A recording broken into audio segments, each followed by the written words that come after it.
আমাদের মঞ্জুর হিজ দিতেছে, জমি ছইতেছে। কি বাজে? নাঙ্গল বাজে গিয়ে রে। হ্যালো কলিজার ভাই এবং বোনেরা, কেমন আছেন? দেশ এবং প্রবাস থেকে আমার এই ভিডিওটা যে যেখান থেকে দেখতেছেন না কেন, আপনাদের সবাইকে জানাচ্ছি অসংখ্য অসংখ্য ধন্যবাদ। আজকে সকাল সকাল চলে আসলাম। এ হচ্ছে দিকে করাত, আর এ হচ্ছে দিকে কাশি। আমরা যারা বাগানে কাজ করি, আমার পিছনে তো বাগানটা দেখতে পাইতেছেন, বাগানে কাজ করি, তাদের জন্য করাত এবং কাশি, যেটা আরবিতে মিশারা এবং এঙ্গেজ বলে থাকে, তো সবসাথে ইম্পর্টেন্ট। এই জায়গাগুলোর মধ্যে বুরমু ফেলাইছিলাম।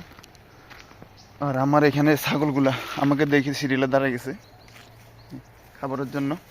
ওইখানে যে ছাগলগুলো আছে সেগুলো খাওয়া দাওয়া শেষ। তো এখানে আছে 8টা ছাগল। এগুলো হচ্ছে দেখি এখানে ওমানের সালাল আর ছাগল, এগুলো একটু আলাদা জাতের, সেজন্য আলাদাভাবে রাখা হয়েছে। তো আজকে আমি মেথি পাতা কাটবো। মেথি পাতা আগে ছাগলগুলোকে খানা দিয়ে নিই। এই ছাগল ঘরটা তালামাই রাখি সবসময়, কারণ রাস্তার পাশে তো, এই ঘরটার পাশে হচ্ছে কি রাস্তা, কারণ বিশেষ নাই কখন কে আসি নিয়ে চলে যায়, সেজন্য এই ঘরটাতে সবসময় তালামাই রাখি। তো এগুলোর জন্য বেশি কিছু খাবার রাখিনি। সকালবেলা কিছু গম, কিছু ভুট্টা জাতীয় খাবার টাবার, এগুলো মিক্স, এগুলোকে সকালবেলা দিস খাবার। এগুলো এই খাবারগুলো দিয়ে দিচ্ছি। এগুলো হচ্ছে 4টা বাচ্চা, কিন্তু এটার ভিতরে বাচ্চা আছে বাড়ির ভিতরে। এই ছাগলগুলা মাসে 6 মাসে, সরি বছরে 2বার বাচ্চা দেয়, মানে 6 মাসে একবার। তো যেগুলা নতুন ছাগল এগুলো একটা করে দেয়, যেগুলো পুরন হয়ে গেছে, একটু বয়স হয়েছে, এগুলো 2টা করে বাচ্চা দেয়। তো ছাগলগুলো আলহামদুলিল্লাহ মোটামুটি অনেক ভালো। যদি বছরে 4টে বাচ্চা আসে তাহলে হচ্ছে আর কি আলহামদুলিল্লাহ। এই ছাগলগুলোর বীজ যদি বাংলাদেশে নেওয়া যায়, বছরে 4টে বাচ্চা পাবেন, বছরে 4টে বাচ্চা আলহামদুলিল্লাহ। সব কিছু ঠিক থাকলে বছরে 4টা। এটারা আন্ডাটা কাটে ফেলছি, খাসি করে ফেলছি। এরপরে এখানে এটার আন্ডা কাটে ফেলছি, খাসি করে ফেলছি। এগুলো খাসি করে ফেলি, শুধু এটা ফাঁটা রাখছি এখানের জন্য, বিষের জন্য। আর এখানে আমি 3টা মুরগিও ফালি সাথে। এই হচ্ছে দেখি 3টা মুরগি, 2টা ডেগি, একটা রাতা। এখানে ডিম পারছে, এই ডিম 3টা 5টা 6টা ডিম আছে বর্তমানে এখানে, না সরি 7টা আছে ডিম। এগুলো রাখছি বাচ্চার জন্য, যদি বসিয়ে বাচ্চা ফুটে, ডিম ফুটিয়ে বাচ্চা হয় তাহলে তো ভালো আলহামদুলিল্লাহ। এগুলো হচ্ছে এক্সট্রা ইনকাম, কারণ এখানে খাবার এক্সট্রা ভাবে দেওয়া লাগে না, এটা ছাগলের এখান থেকে যা খাইয়ে ফেলে। ওই এই ছাগলকে খানা দেওয়া শেষ। ছাগলগুলোকে বেশি খানা দিই নেই, হালকা হালকা খানা দিচ্ছি। এরপরে দেখে না ছাগলগুলো যে খাজুর গাছের ডাগ্গু আছে না, এই ডাগ্গুগুলো খাই। এখানে দেখেন ডাগ্গুগুলো খাই, সাফ করে ফেলছে। এখানে ভিতরে অনেকগুলো খেজুর ডাগ্গু আছে, এই খেজুর ডাগ্গুগুলো সবগুলো খাই শেষ করে ফেলছে এরা। খেজুরের ডাগ্গুগুলো ফাতা যা আছে না সবগুলো খাই দিয়ে শেষ করে ফেলছে। তো এই ছাগলগুলোর জন্য সবচেয়ে কি ভালো হচ্ছে যেসব যে কিছু দিই না কেন, তারপর আবি জাবি লতা ফাতা, এখানের মূলের শাক নষ্ট গেলে মূলের শাক, কদু পাতা ছিঁড়ে ফেললে কদু পাতা খাই না, বিভিন্ন ধরনের খেয়ারটা সাফ করলে বাগানে যতগুলো দিই না কেন সবগুলো ছাগলগুলোরা খায়, সেজন্য ছাগলগুলো ফালিয়ে লাভ আছে। আর এখানে হচ্ছে যে কি ছাগলের জন্য খের ফেলাইছি, এগুলো এক জাতীয় সেবলু, এগুলোর নাম হচ্ছে সেবলু, আরবিতে সেবলু বলে, বাংলাতে জানি না এতটুকু। খেরগুলো দেখতে একদম গমের মতো, এখন কত সুন্দর। খেরে ফানি আছে এখনো, এই ফানি কুয়াশা পরে রাত্রে, এখন হালকা হালকা শীত ফুটতেছে। মানে এই হচ্ছে যে কি আমার এই বাগানটা।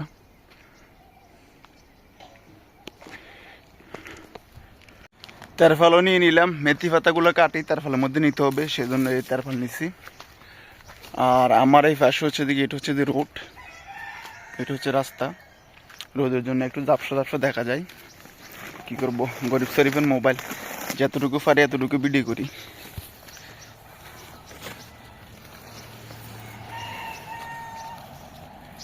আর এই জায়গাগুলোতে কালকে ফেলাইছি ভুট্টা, সবগুলো ভুট্টা ফেলাইছি এই জায়গাগুলোতে। ভুট্টাগুলো এগুলো ছাগলের জন্য, সবগুলো ছাগলের ভুট্টা। এই জায়গার মধ্যে ভুট্টা ফেলাইছি সব ছাগলের। 20 দিনের ভিতরে এগুলো তৈরি হয়ে যাবে, রেডি হয়ে যাবে ছাগলকে খাওয়ানোর জন্য। এখানে সবসাথে গুরুত্বপূর্ণ, বেশিরভাগ গুরুত্ব দেওয়া হয় ছাগলকে। এই তেরফাল, এই মিশারা, এই কাশি, এই হচ্ছে দেখি মেথি পাতা। এখানে মেথি পাতা, এক বস্তা মেথি পাতা 50 কেজি হলো বস্তা আছে না, এগুলো তো সর্বোচ্চ 5 কেজি মনে হয়, 3-4 কেজি মেথি পাতা আড়ে। তো 3-4 কেজি মেথি পাতা 5 রিয়াল, প্রায় বাংলাদেশের 1,500 টাকা। তো এখানে যদি 2 বস্তা মেথি পাতা হয় 3,000 টাকা আছে বাংলাদেশে, 2 বস্তার বেশি হবে। গাছগুলো অনেক বড় হয়ে গেছে মেথি পাতা।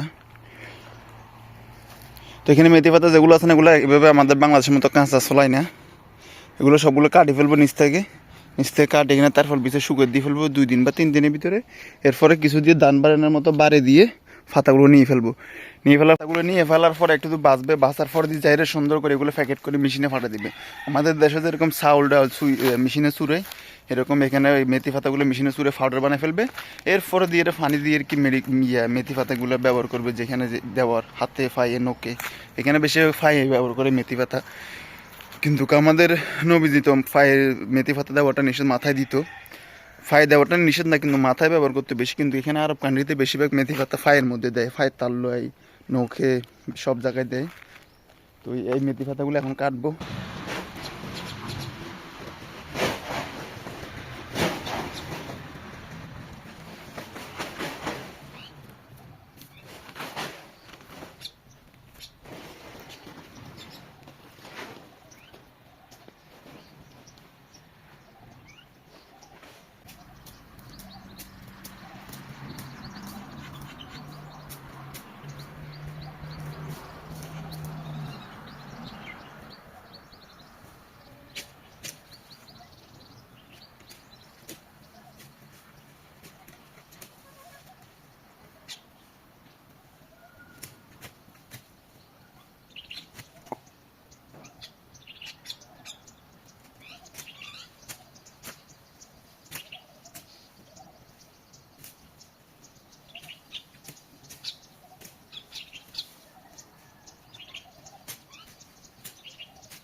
এভাবে মেথি পাতা ঠালগুলো কাটে ফেলি, কাটিয়ে এখানে তার ফেলার মধ্যে বিছাদ দিই। এই দেখেন এভাবে কাটছি, এভাবে কাটে ফেলি। এই মেথি পাতা কাটা মেথি পাতা। তো এখানে অনেক রিস্ক আছে, সাপ টাপ থাকতে পারে। এই হচ্ছে বেঙ্গুলের কত বড় বাসা, এটা হচ্ছে বেঙ্গুলের বাসা কত বড়। এখন বিশেষ করে ওই প্রচুর বেঙ্গুল, প্রচুর বলার বাইরে। বেঙ্গুলের এখন সিজন না, তারপরে এটা আমার থেকে জ্বালা ফেলতে হবে। বেঙ্গুলের বাসাটাকে সিস্টেম করে সরে ফেলছি। এর অনেক শক্ত এই বেঙ্গুলের বাসাটা, যেহেতুগুলো বাসা, আর এখানে ভিতরে প্রচুর ডিম, মাশাআল্লাহ।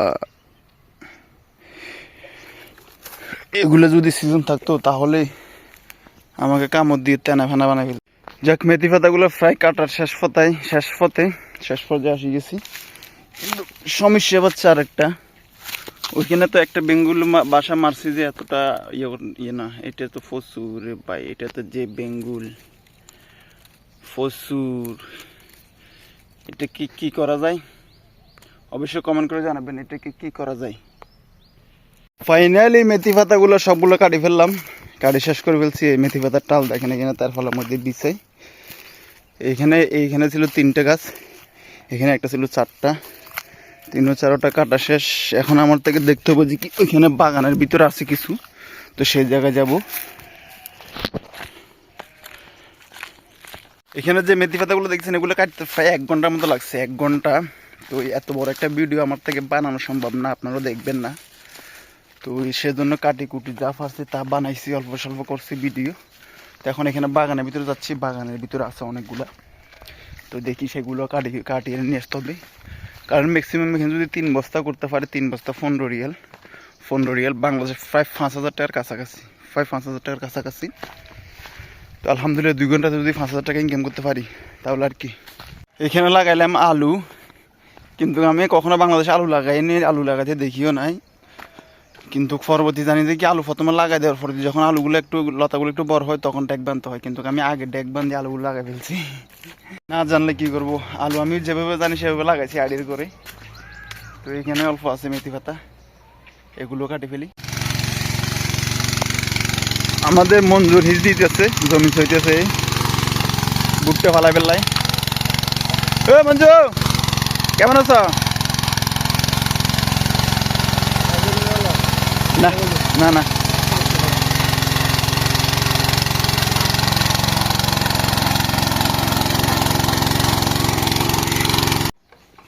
কি বাজে? নাঙ্গল বাজে গিয়ে রে, নাঙ্গল বাজে গিয়ারের মধ্যে এক গাড় উড়েলে নামি গিয়ে গই মাসু ভাই নামি গিয়ে এরকমই আনছি পড়তে কি রকমই